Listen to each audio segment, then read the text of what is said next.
Hey guys, warm welcome to all of फ्राइस्ता academy. और हम पढ़ रहे हैं क्लास 10 साइंस का चैप्टर नंबर 10 प्रकाश, परावर्तन तथा अपवर्तन। आज है जिसका लेक्चर नंबर 3। आज का हमारा टॉपिक रहने वाला है दर्पण, और दर्पण में हम समतल दर्पण और गोलीय दर्पणों के बारे में पढ़ेंगे। ठीक है, तो स्टार्ट करते हैं बेटा दर्पण से। तो दर्पण क्या है? दर्पण में आपको प्रीवियस वीडियो में भी बता चुका हूँ कि दर्पण होता क्या है।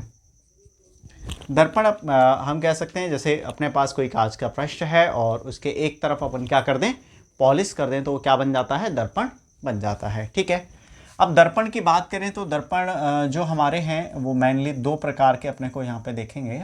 एक होता है हमारा समतल दर्पण और दूसरे की हम बात करें तो गोलीय दर्पण। ठीक है, दो दर्पण अपने हैं, एक है समतल दर्पण और एक है गोलीय दर्पण। सबसे पहले हम समझेंगे समतल दर्पण को। तो समतल दर्पण क्या होता है? ठीक है, समतल दर्पण।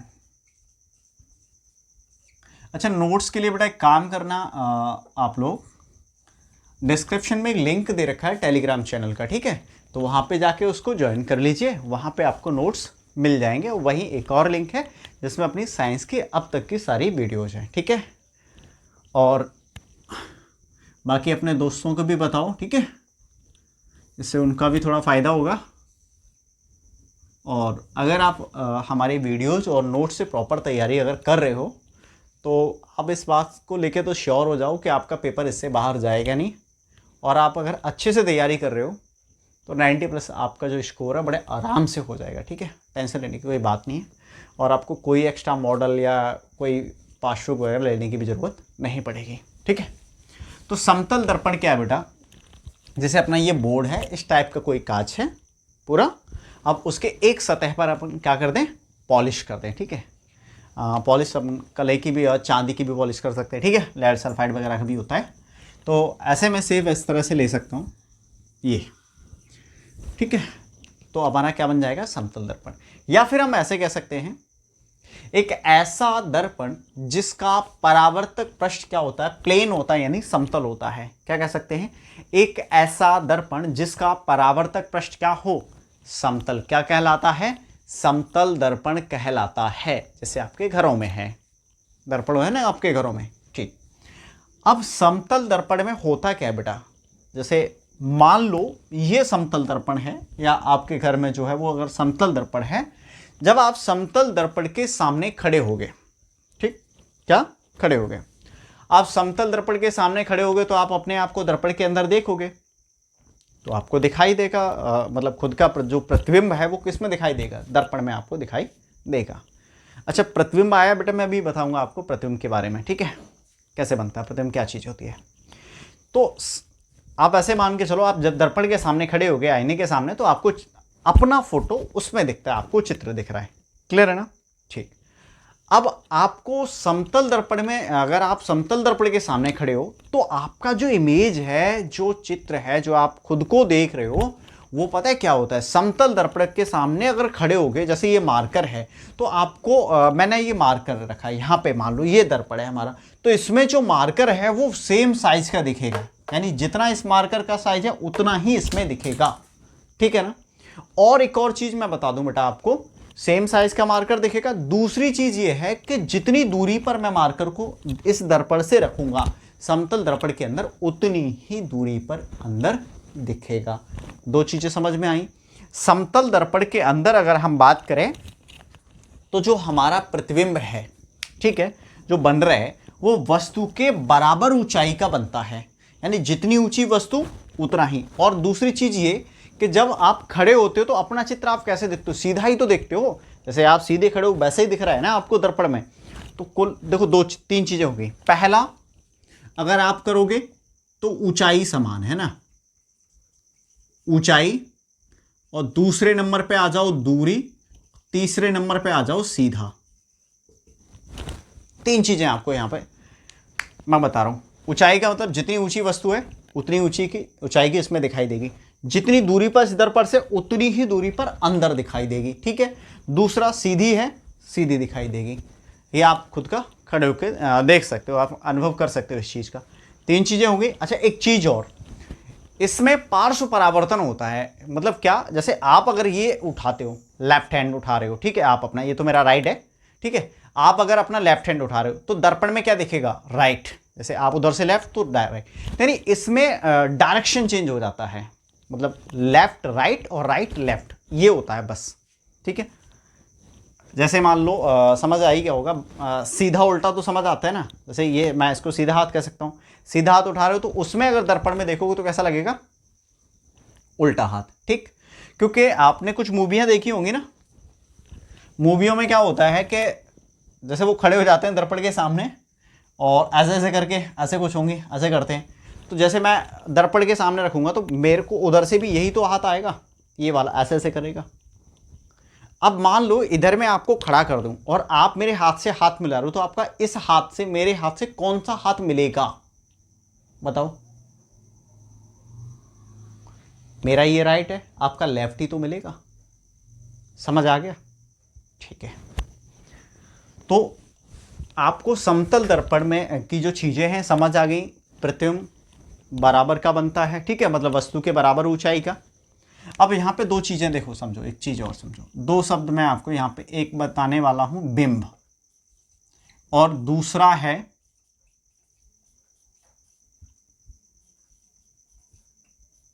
प्रतिबिंब। एक है बिंब, दूसरा है प्रतिबिंब। दोनों शब्दों को अपने को समझना होगा कि बिंब क्या है। बिंब होता है बेटा वस्तु, और प्रतिबिंब इमेज है, ये जो हमें दिख रहा है अपना फोटो, क्लियर। अब ये जो प्रतिबिंब है वो बनता कैसे है, जैसे प्रकाश का परावर्तन हुआ हमने देखा, तो प्रकाश के परावर्तन के पश्चात अगर 2 किरणें आपस में मिल रही हैं और जहां पर वो मिलेंगी वहीं पे आपका प्रतिबिंब बनेगा। अच्छा, एक और चीज समझ लो, प्रतिबिंब में ही प्रतिबिंब के जो टाइप है वो 2 होते हैं। एक है वास्तविक और एक होता है आभासी। आभासी और वास्तविक क्या होता है, वास्तविक वह है जैसे परावर्तन के पश्चात परावर्तन हुआ, प्रकाश की किरणें गई और दोनों किरणें आपस में जहां मिल रही हैं, प्रॉपर मिल रही हैं, वहां वास्तविक प्रतिबिंब बनेगा। और जहां मिलती हुई प्रतीत हो रही हैं, ठीक है, वहां पर कैसा बनेगा, आभासी। तो वास्तविक प्रतिबिंब और आभासी प्रतिबिंब भी आपको समझ में आ गया। जितने भी वास्तविक प्रतिबिंब होते हैं वो उल्टे होते हैं, ठीक है, आपको क्या मिलेंगे, उल्टे। और आभासी प्रतिबिंब कैसा बनता है, सीधा।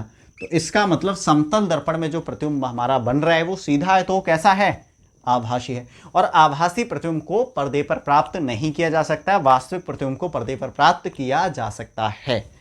ये मैंने आपको समतल दर्पण के बारे में चीजें बता दी। अच्छा, एक इंटरेस्टिंग फैक्ट और देखो, आपको सर ऐसा क्वेश्चन आ सकता है कि समतल दर्पण में हम ये कह रहा हूं मैं कि भाई जितनी ऊंचाई का व्यक्ति है उतनी ऊंचाई का दिखाई दे रहा है, जितनी दूर खड़ा है उतनी दूर खड़ा दिखाई दे रहा है। तो बेटा यहाँ पे एक चीज और है कि हमारे दिमाग में क्वेश्चन आ सकता है, फिर हमें दर्पण, अगर हमें पूरी ऊंचाई अपनी देखनी है, ठीक है, जैसे मान लो आप 6 फीट के हो तो दर्पण कितना बड़ा लेना पड़ेगा, समतल 6 फीट का लेना पड़ेगा, 5 फीट का लेना पड़ेगा, 4 फीट का लेना पड़ेगा, 3 फीट का लेना पड़ेगा, 2 फीट का, 1 फीट का, या उससे भी छोटा। अपना प्रतिबिंब अगर हम देखना चाहते हैं समतल दर्पण में तो कितना बड़ा दर्पण चाहिए कि जिसमें हम अपना पूरा प्रतिबिंब देख सकें, बताओ भाई, पता है, नहीं, कोई बात नहीं, आधा। अगर आप 6 फीट के हो, ठीक है ना, तो आपको क्या चाहिए, 3 का, ठीक। अगर आप 6 फीट के हो तो आपको कितना चाहिए, 3 फीट का चाहिए। आप ऐसे मान सकते हो, जैसे मान के चलो ये जो बिंब है या वस्तु, इसकी ऊंचाई h है, ठीक, तो जो दर्पण की ऊंचाई है वो h/2 होनी चाहिए। यानी अगर आप ऐसे कहो कोई भी चीज 1 मीटर की है तो कितने मीटर होना चाहिए भाई, आधा मीटर दर्पण, क्लियर। अब इसमें होता क्या है, समतल दर्पण में एक चीज और होती है बेटा। आप समतल दर्पण के मान लो सामने कोई चीज खड़ी है, जैसे आप इधर खड़े हो जाओ और ये समतल दर्पण है, आप ऐसे करके इधर जा रहे हो, ठीक है, तो इधर से आप जाओगे, ठीक, और उधर से भी फिर आपका प्रतिबिंब चल के आएगा। इधर से आप जा रहे हो, उधर से भी प्रतिबिंब चल के आएगा। तो यहाँ पे अपने को ये देखने को मिलता है, जैसे हम सापेक्षता का सिद्धांत पढ़ते हैं, 9th में आपने पढ़ा होगा, जो डिस्टेंस अगर हम ट्रेवल की बात करें, जैसे आप इधर से जा रहे हो, प्रतिबिंब भी आ रहा है, डबल हो जाता है। ठीक है, जैसे स्पीड यहाँ पे डबल हो जाएगी दोनों की, क्योंकि आप इधर से जा रहे हो, वो इधर से आ रहा है। ठीक, तो ये यहाँ पे अपने को देखने को मिलता है, क्योंकि हम भी चल रहे हैं, वो भी चल रहा है, तो जितने समय में हम चल रहे हैं उतनी समय में वो, तो डबल दूरी होगी ना उसी टाइम पे, तो स्पीड आपकी यहाँ पे डबल हो जाती है, ऐसे हम ले सकते हैं। ठीक है, अच्छा, समतल दर्पण आपका मैंने जो एनसीईआरटी बुक में है उतना मैंने आपको लगभग बता दिया है और अपन काफ़ी अच्छे लेवल तक गए हैं। ठीक, तो समतल दर्पण क्लियर है। अब आगे बढ़ते हैं बेटा। अच्छा, एक चीज़ और मैं आपको बता देता हूँ, आवर्धन क्या होता है, सुनो। आवर्धन, आवर्धन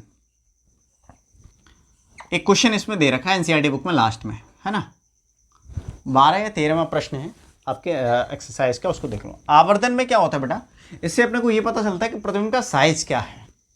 ठीक है, छोटा बन रहा है, बड़ा बन रहा है, तो आवर्धन के द्वारा पता चलता है अपने को। ठीक, अब एक तरह से आवर्धन का मतलब बड़ा भी ले लेते हैं, मैग्नीफायर आवर्धक भी कहते हैं, जिससे हमें बड़ा प्रतिबिंब देखे। तो यहाँ पे अपने को देखो दो चीज़ें मिली। एक तो जो वस्तु थी जितनी बड़ी थी, मान लो h थी वस्तु की ऊंचाई, तो प्रतिबिंब की ऊंचाई भी क्या मिल रही थी यहाँ पे अपने को, h डैश, और दूसरा दूरी अगर हम देखें तो बराबर। और यहाँ पे अपने को दोनों चीज़ें देखो, वस्तु की भी मतलब सीधी रखी होती है वस्तु तो, और प्रतिबिंब भी हमें कैसा मिला, सीधा। तो यहाँ आवर्धन होता है प्रतिबिंब की ऊंचाई बट्टे वस्तु की ऊंचाई। आवर्धन होता है प्रतिबिंब की ऊंचाई बट्टे वस्तु की ऊंचाई। इसको हम डिटेल में पढ़ेंगे आगे की जो टॉपिक आएंगे वहां पे। तो यहाँ पे देखो h डैश अपन h, ठीक, प्रतिबिंब की ऊंचाई कितनी है, h डैश, जो आपको अपना फोटो दिखाई दे रहा है उसकी ऊंचाई बता रहा हूं, और आप जो हो वो h ऊंचाई के हो, और दोनों ही सीधे हैं, तो दोनों ही सीधे हैं तो वो प्लस में रहेगा। तो अब दोनों ही बराबर हैं, तो देखो h डैश बराबर भी क्या होगा, अगर बराबर दिखाई देगा तो h, तो यहाँ पे कट जाएगा 1। तो समतल दर्पण का जो आवर्धन होता है वो होता है +1। आपके ऑब्जेक्टिव में बेटा आ सकता है, क्या होता है, +1। तो समतल दर्पण का आपका क्लियर हो गया बेटा। आगे बढ़ते हैं अपन गोलीय दर्पण पे। तो गोलीय दर्पण देखते हैं भाई कौन कौन से होते हैं। देखो गोलीय दर्पण बेटा मेन दो ही होते हैं, एक उत्तल और एक अवतल। ठीक है, गोलीय दर्पण कितने होते हैं अपने, दो, एक उत्तल दर्पण होता है और एक अवतल दर्पण होता है। अब गोलीय दर्पण में दो भाग आप कर लो, एक अपना ले लो उत्तल और एक ले लो अवतल। तो अपने दो दर्पण हैं, एक उत्तल और एक अवतल। अब उत्तल दर्पण क्या होता है या अवतल दर्पण क्या होता है, इसको समझना है। तो देखो दर्पण जो होते हैं, जैसे गोलीय दर्पण की डेफिनेशन मैं पहले आपको बता देता हूं। गोलीय दर्पण की डेफिनेशन क्या है पहले। तो गोलीय दर्पण ऐसे दर्पण जिनका परावर्तक पृष्ठ क्या हो, गोलीय, ध्यान से समझना, ऐसे दर्पण जिनका परावर्तक पृष्ठ क्या होता है बेटा, गोलीय होता है, क्या कहलाते हैं, गोलीय दर्पण कहलाते हैं। क्लियर है ना, ऐसे दर्पण जिनका परावर्तक पृष्ठ गोलीय होता है क्या कहलाते हैं, गोलीय दर्पण। अब आ जाओ, ये गोलीय दर्पण जो होते हैं वो दो प्रकार के होते हैं, एक उत्तल दर्पण और एक अवतल दर्पण। ठीक है, उत्तल और अवतल। अब उत्तल क्या होता है और अवतल क्या होता है, ध्यान से समझना। पहले मैं नंबर 1 पर ले लेता हूं बेटा अवतल।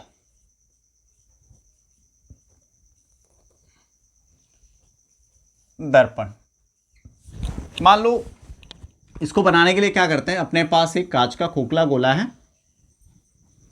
ठीक, और इसका हमने ये वाला भाग काट दिया इतना सा, ठीक है, और काट के मैंने ये हटा दिया, ठीक, और ये कांच का खोखला गोला था। अब मैं क्या करता हूं, इसके इस तरफ मैं पॉलिश कर देता हूं, ठीक, उभरी हुई साइड पे। अब ये बन गया अपना कौन सा दर्पण, अवतल दर्पण।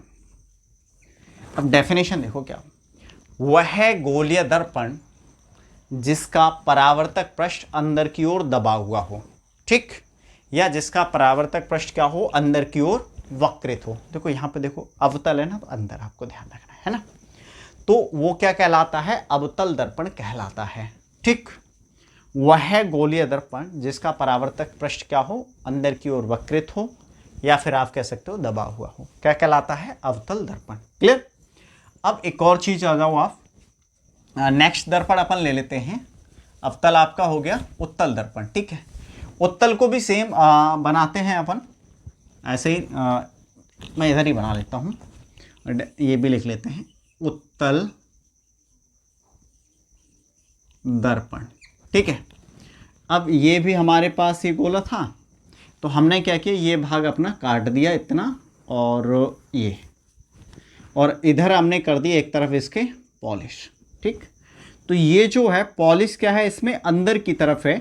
अब जो परावर्तन होगा वो किधर होगा, इस उभरी हुई सतह से होगा। किससे, इस उभरी हुई सतह से। तो वह दर्पण जिसका परावर्तक, जिसमें परावर्तक पृष्ठ क्या हो, बाहर की ओर हो, या वह दर्पण जिसमें परावर्तन क्या हो, उभरी हुई सतह से होता है, क्या कहलाता है, उत्तल दर्पण कहलाता है। क्लियर बेटा। तो आपका मैंने उत्तल दर्पण समझा दिया, और अवतल दर्पण हमने यहाँ पे समतल दर्पण समझ लिया, गोलीय दर्पण क्या, ये सारी चीज़ें अपन ने क्लियर कर ली हैं, दर्पण क्या था। और आपको इन चीज़ों से रिलेटेड अगर कोई डाउट है तो कमेंट बॉक्स में कमेंट कीजिए। बाकी मिलते हैं नेक्स्ट वीडियो में, तब तक के लिए बाय बाय।